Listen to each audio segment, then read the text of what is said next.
Hornsby Stores was a chain of five and dime stores that opened in 1919 and closed in 1984. Thank you for your suggestion.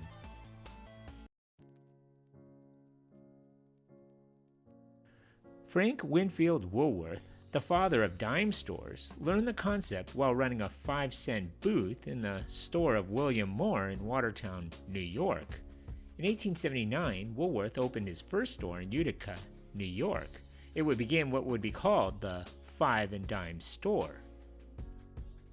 The 5 and 10-cent stores copied the department store concept of a wide variety of merchandise. The dime stores lowered prices for housewares and other products, so European immigrants and rural Americans who had moved to the cities could afford to buy merchandise in incredible volumes. The store's major merchandise classifications in the early days included toys, notions, china, glassware, stationery, shoes, and Christmas ornaments. In time, candy and toiletries also became big sellers. The flourishing U.S. manufacturing industry provided low-price merchandise, and the major variety store chains also sent buyers to scout Europe for distinctive and inexpensive merchandise. The stores also featured lunch counters that became popular. Other early dime store operators included Samuel Kress, who opened his first variety store in Memphis in 1896 and in a few years had 12 stores. When Kress died in 1955, his chain had 262 stores with $168 million in sales. Sebastian Kresge and J.G. McQuarrie teamed together to buy a dime store in Memphis in 1897. After the pair opened a second store in Detroit, they parted ways. By 1917, Kresge had over 150 stores, and his operation was second to Woolworth's in size. Other major variety chains included W.T. Grant, H.L. Green, McClellan Stores, G.C. Murphy, Benjamin Franklin's, Neisner's, and J.J. Newberry. Most chains owned all of their stores. The dime stores traded up to higher price points and continued to grow until the early 1970s. Around the time when Kresge and Woolworth's chains were dominating the 5 and dime stores concept, Art Hornsby Sr. started his own dime store after he bought out the Hertz Variety Store on the corner of Liberty and Main, where the Fabric Center is now, in 1919 in Morris, Illinois. When the store first opened, it offered one-on-one service, with each counter being run by a clerk and having its own cash register. During the next 10 years, he opened 5 more stores. Art and his son, Art Jr., kept opening new stores, each one larger. The Hornsby Family Center, as it was known to those who lived in Morris, was known for their 2-tier candy counter, candy bins, as well as baby chicks they sold at Easter. In an interview with Hornsby's grandson, they would each have something to sell, and they would send slips to the basement with what they needed for their counter. They would fill the order and take it back up. He said as they shopped counter to counter, customers picked items like nylons, then became big after the war. Since they weren't available during the war, the toy section was only about 15 feet long throughout the year.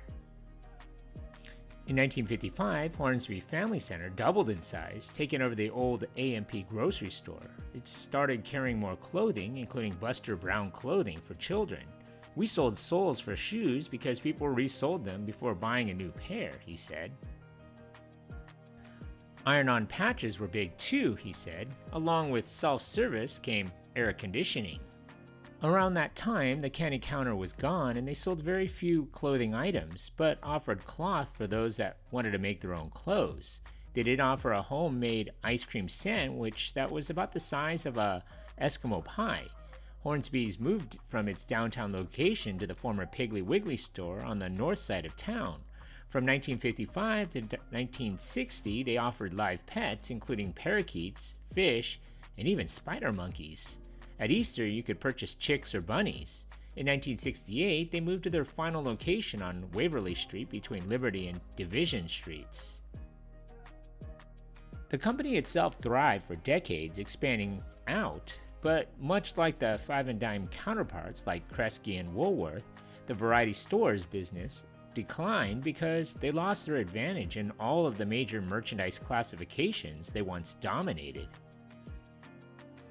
The store chain would peak by 1983 with 30 stores located in Bradley, Coal City, Farmer City, Mount Sterling, El Paso, Flora, Rushville, Galesburg, Havana, McHenry, Paxton, Princeton, Rochelle, Streator, Woodstock, and Yorkville. And if I mispronounced any of those, I am truly sorry. Other forms of retailing took away their hegemony as the dime stores failed to compete effectively. They lost the stationery business to a new home office stores. Growing shoe chains such as Payless, Tom McCann, and Kinney Shoes, which was owned by Woolworth, grabbed the low-price shoe business. Drugstores, particularly deep discount drugstores, captured the toiletries business. Discount stores and toy chains such as Toys R Us and KB Toys captured the toy business. Grocery stores and drugstores took over the candy business. The notions business went to fabric stores and became a victim of cultural changes.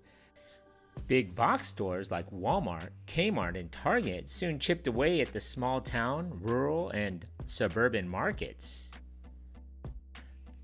The growth of malls and discount stores and the demise of downtown shopping centers took away the foot traffic that dime stores needed to survive. Inflation took away the 5 and 10 cent prices. The variety stores left to others the concept of dollar stores, which prospered in freestanding neighborhood locations while downtown shopping and dime stores faded away.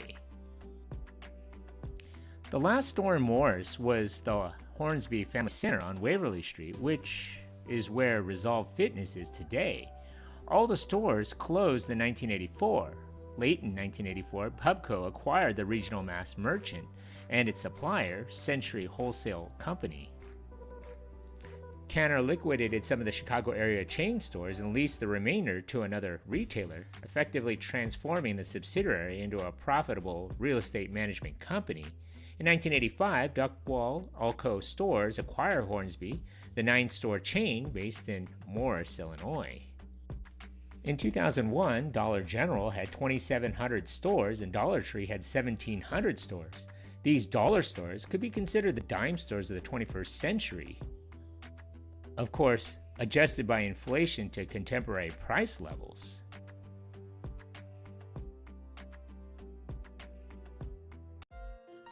So what do you remember about this place? Leave a comment or a suggestion for a future video below. And if you haven't already, hit that like button and don't forget to subscribe to my channel. Thanks for watching.